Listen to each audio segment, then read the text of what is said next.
everyone. So today we will talk about copyright rules 2024 on YouTube. तो friends YouTube पर जब हम video बनाते हैं तो कभी कभी हम देखते हैं कॉपीराइट आ जाता है। तो वो कॉपीराइट क्या होता है, हम इसी के बारे में आज डिटेल में बात करेंगे। तो फ्रेंड्स YouTube के जो एल्गोरिदम है, जो उसके रूल्स हैं, उसमें कुछ ऐसे रूल्स हैं कि आप किसी दूसरे का स्टफ़ मटेरियल बिना उनकी परमिशन के यूज़ नहीं कर सकते। तो उसके लिए वो आपको कॉपीराइट क्लेम देता है, कॉपीराइट वार्निंग देता है, कॉपीराइट स्ट्राइक्स देता है, वो सब देता है। ठीक है, तो कॉपीराइट का मतलब यही होता है कि आप किसी दूसरे के कंटेंट को, किसी की म्यूज़िक को, किसी की पिक्स को, किसी की रिटर्न स्टफ़ को पोस्ट नहीं कर सकते बिना उनकी परमिशन के। तो ये होता है आपका कॉपीराइट। तो आज इसी से रिलेटेड हम डिटेल में बात करेंगे कि कैसे हम कॉपीराइट से बच सकते हैं, कैसे हम म्यूज़िक यूज़ कर सकते हैं, कंटेंट यूज़ कर सकते हैं और हमारा कॉपीराइट भी ना आए। तो इसके लिए क्या है, तो फ्रेंड्स अगर आपका खुद का कंटेंट यूज़ हो रहा है बिना आपकी परमिशन के, तो भी यूट्यूब ने आपको काफ़ी सारे टूल्स दिए हैं कि आप कंप्लेंट कर सकते हैं, आप रिपोर्ट कर सकते हैं और अपने कंटेंट को मिसयूज़ होने से रोक सकते हैं।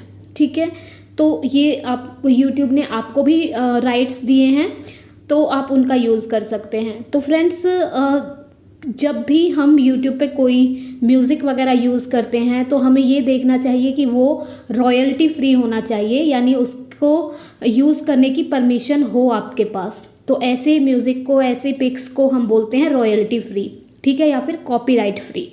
ठीक है, fair use policy. Fair use policy YouTube ने एक ऐसी पॉलिसी दी हुई है, या फिर और भी प्लेटफॉर्म पर होती है, जिसका मतलब होता है कि आप लोग किसी के मटेरियल को, म्यूज़िक को, उसको यूज़ कर सकते हैं, लेकिन कुछ कंडीशंस के साथ। बिना उससे परमिशन लिए आप यूज़ कर सकते हैं, लेकिन उसकी कुछ कंडीशंस होती हैं। ये केस टू केस डिपेंड करता है, हर जगह अलग अलग कंडीशंस होती हैं। कुछ कंट्रीज़ में डिफरेंट रूल हैं फेयर यूज़ पॉलिसी के, कुछ कंट्रीज़ में डिफरेंट रूल हैं। तो हर जगह सेम नहीं है फेयर यूज़ पॉलिसी। हम ये नहीं कह सकते कि फेयर यूज़ के आड़ में कि हम कुछ भी यूज़ कर सकते हैं, भाई फेयर यूज़ पॉलिसी है, नहीं। वो डिपेंड करता है कि किस टाइप का कंटेंट आप यूज़ कर रहे हैं, उसको किस पर्पस से यूज़ कर रहे हैं, वो सब चीज़ें। तो डिफरेंट फैक्टर्स होते हैं फेयर यूज़ पॉलिसी के, जैसे कि नॉन प्रॉफिट जो ऑर्गेनाइजेशंस होती हैं, या फिर नॉन प्रॉफिट पर्पस के लिए आप यूज़ कर सकते हैं, एजुकेशनल पर्पस के लिए आप यूज़ कर सकते हैं, या फिर किसी की बहुत स्मॉल अमाउंट में छोटी सी क्लिप आप यूज़ कर सकते हैं कि भाई ये मैंने एक जस्ट एक रेफरेंस के लिए शो की है, तो या फिर किसी के वर्क का बहुत छोटा सा पोर्शन शो कर सकते हैं। तो ये सब चीज़ें होती हैं जो आप फेयर यूज़ पॉलिसी के अंडर कर सकते हैं, लेकिन किसी का पूरा कंटेंट ही उठा के डाल देना और बोलना ये फेयर यूज़ पॉलिसी के अंडर आता है, वो गलत है। कॉपीराइट स्ट्राइक क्या होती है कि जब कोई ओनर आपको नोटिफाई करता है कि भाई ये मेरा म्यूज़िक है या मेरा कंटेंट है और आपने इसे बिना परमिशन के यूज़ किया है, तो वो आपको एक लीगल नोटिस के साथ, टेक डाउन के साथ आपको कन्फ्रंट करता है। वो होती है कॉपीराइट स्ट्राइक। एक स्ट्राइक के बाद आपका चैनल डिलीट नहीं होता,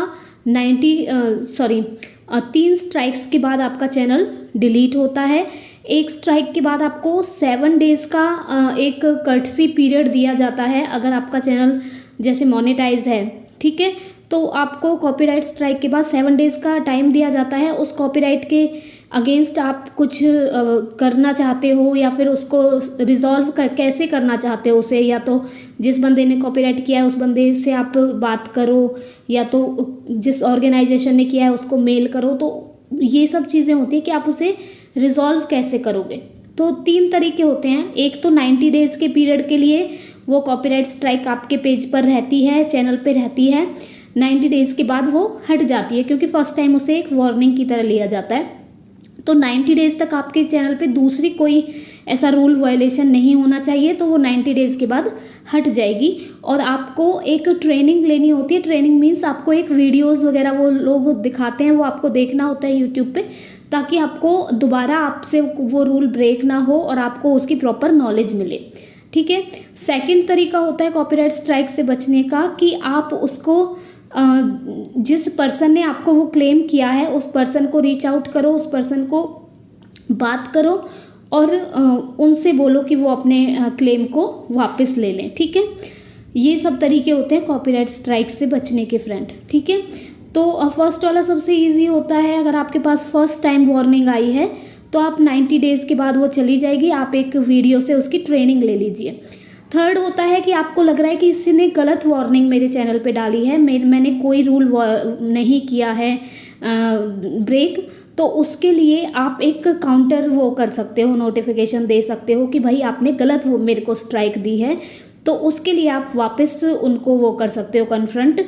तो ये तीसरा तरीका होता है। ये 3 तरीके होते हैं। एक तो आप 90 डेज़ के लिए रखिए उसे अपने चैनल पे, एक्सपायर होने दीजिए और ट्रेनिंग ले लीजिए, ठीक है। और दूसरा आप उस पर्सन से बात कीजिए, या तीसरा आप उसको वापस कन्फ्रंट कीजिए।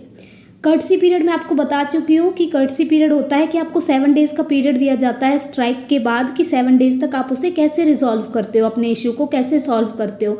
तो वो 3 तरीके भी मैंने आपको बता दिए कि इन 3 तरीक़ों से आप उसे रिजॉल्व कर सकते हो। अगर आ चुकी है कॉपीराइट स्ट्राइक तो आप ये 3 तरीके यूज़ कर सकते हो। कैसे आप जानें कि स्ट्राइक के बारे में और ज़्यादा कैसे जानेंगे आप? पहले यूट्यूब स्टूडियो में जाइए, कंटेंट पर क्लिक कीजिए, फ़िल्टर बार पर जाइए, फिर वहाँ पे कॉपीराइट का ऑप्शन आएगा, वहाँ पे क्लिक कीजिए।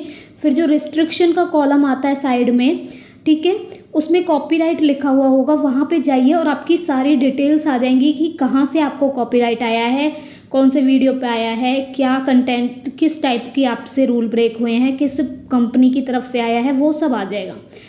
और कॉपीराइट के बारे में बहुत सारे मिसकंसेप्शंस भी हैं, वो मैं आपको बता देती हूँ। जैसे लोगों को बहुत सारी गलतफहमियाँ होती हैं। जैसे लोग सोचते हैं कि क्रेडिट दे दो ऑनर को, अपने वीडियो के नीचे डिस्क्रिप्शन में उन्हें क्रेडिट दे दो तो वो आपको अथॉरिटी मिल जाती है उस वर्क को यूज़ करने की, जबकि ऐसा नहीं है। हर वीडियो को, हर म्यूज़िक को, हर कंटेंट को आप यूज़ नहीं कर सकते खाली वो दे के लोगों को, ठीक है, क्रेडिट दे के। तो ये एक मिसकंसेप्शन है। सेकंड है कि अगर आप नॉन प्रॉफिट के लिए यूज़ कर सकते हो तो आप किसी का भी कंटेंट यूज़ कर रहे हो कि भाई मैं तो नॉन प्रॉफिट के लिए यूज़ कर रहा हूँ, लेकिन ऐसा नहीं है। हर कोई अपने कंटेंट को अलाउ नहीं करता नॉन प्रॉफिट के लिए यूज़ करने के लिए भी। तो इसलिए आप मेक श्योर करो कि रॉयल्टी फ्री या फिर क्रिएटिव कॉमन्स वाले कंटेंट ही यूज़ करो। क्रिएटिव कॉमन्स होते हैं जो लोग अलाउ करते हैं आपको, ठीक है। थर्ड मिसकंसेप्शन क्या है कॉपीराइट के बारे में, कि लोग सोचते हैं कि वो बड़े बड़े यूट्यूबर हैं, उन्होंने डाला हुआ है, वो भी ऐसे वाला म्यूज़िक यूज़ कर रहे हैं, या फिर वो भी ये वीडियोस ऐसे वाले डाल रहे हैं, उनको कोई नहीं आ रहा, उनका चैनल बंद नहीं हो रहा तो मैं यूज़ कर लूँ। लेकिन ये गलत होता है। If others are doing it you can also do it. ये एक बहुत बड़ा मिथ है कि ज़रूरी नहीं है उनके पे नहीं आया है वो कौन सी ट्रिक यूज़ कर रहे हैं और आपके पे आ जाए तो फिर आप क्या करोगे। तो ये चीज़ें मत कीजिए। नेक्स्ट है कि अगर आपको लगता है कि जैसे कि मैंने ये चीज़ तो मैंने सीडी, मेरे पास सीडी है, मैंने सीडी परचेज़ की है, मैं इससे म्यूज़िक ले सकता हूँ, मैंने डीवीडी परचेज़ किया है तो इस म्यूज़िक पे मेरी अथॉरिटी है, ऐसा कुछ नहीं होता। आप कोई भी सब्सक्रिप्शन ले लो किसी भी चीज़ का या कुछ भी परचेज़ कर लो, जब तक ऑनर से आपको अथॉरिटी नहीं मिलेगी तब तक वो आपका एक वैलिड नहीं माना जाएगा, ठीक है फ्रेंड्स।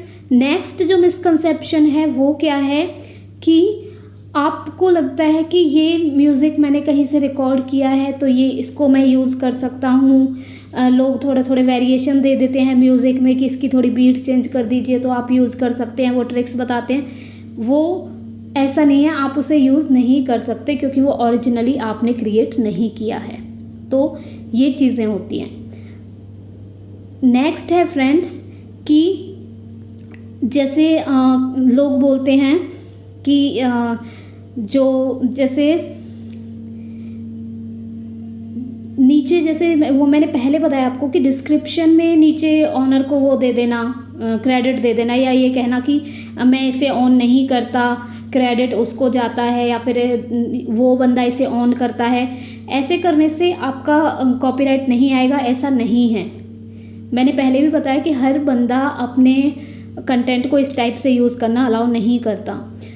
कुछ लोग सोचते हैं कि किसी के भी कंटेंट का कुछ पार्ट आप यूज़ कर सकते हो, नहीं। कुछ लोग ऐसे होते हैं, कुछ लोग नहीं सॉरी मतलब कुछ स्टफ़ पे ऐसे रूल्स होते हैं कि उनका एक भी पार्ट आप यूज़ नहीं कर सकते, वो आपको नहीं वो ऑनर की चॉइस है कि वो आपको अलाउ करता है या नहीं करता। आप अपनी तरफ से नहीं सोच सकते कि मैं कुछ कंटेंट तो मैं किसी का भी यूज़ कर सकता हूँ, नहीं, ठीक है। तो इन सारे रूल्स को फ्रेंड्स हमें फॉलो करना चाहिए। हमें मेक श्योर करना चाहिए कि या तो royalty free, copyright free music देखें, या फिर कंटेंट देखें, वीडियो देखें, पिक्स देखें, या तो क्रिएटिव कॉमन्स वाले कि जो लोग खुद से अलाउ किए रखते हैं कि हाँ भाई हमारा कंटेंट आप लोग यूज़ कर सकते हो, या तो हम उनका यूज़ करें, ठीक है। तो फ्रेंड्स अगर हम इन रूल्स को फॉलो करेंगे, इन बातों को ध्यान रखेंगे, तो कभी कॉपीराइट स्ट्राइक नहीं आएगी, कभी कॉपीराइट क्लेम नहीं आएगा। और अगर बाय चांस एक बार गलती से आ गया है तो आप इन रूल्स को आगे फॉलो कीजिए, आगे कभी नहीं आएगा। Thanks for watching my video friends. If you are new on my channel then please do subscribe it. If you want some other kind of video then please like, share and comment. And friends मिलते हैं next video में with some other kind of stuff, with some other kind of solution and other kind of problems. और friends अगर आपको लगता है कि आपको किसी और टॉपिक पर वीडियो चाहिए then please let me know. Thank you very much.